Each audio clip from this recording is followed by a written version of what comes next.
A second is Josh Danesh Faruz, and I've never been able to call Josh effectively by his last name. So I asked him to send it to me with a phonetic spelling. But Josh is an amazing young man, a Persian American who lives with a vital awareness of both cultures. Also a double major, religious studies and communications. Comes from two cultures and is seeking to understand all of the various cultures of the world. Matt is headed to medical school this next fall. Josh is headed to a graduate program at Harvard Divinity School to study comparative religions. If you heard Josh speak, he's just a brilliant communicator. He too will make a tremendous impact with his life. A third, Jordan Cunnings. I've recently begun to know Jordan and absolutely admire her. A double major in history and Spanish. And here's what's so impressive to me about Jordan.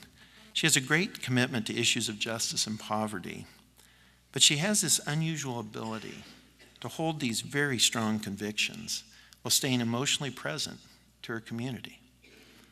I grew up in Eugene, Oregon, and during my childhood, the civil rights movement and the anti-war movement were very much a part of the University of Oregon life. I remember, even though I didn't read the papers or listen to the news, just the feeling that there was violence afoot. I remember some of the stories.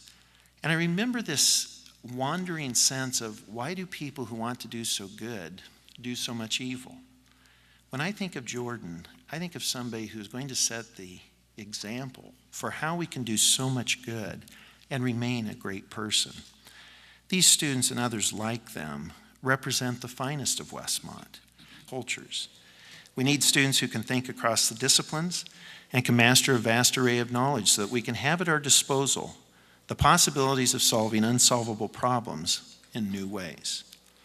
We need students who will develop a moral foundation that can sustain them all their life. Ultimately, we need students who understand the kind of education that they will need in order to become the kind of person our society needs.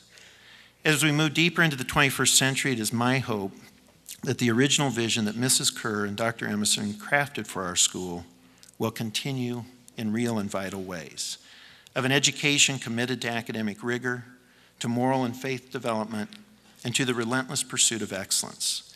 To this end, together with you, I commit my life energy.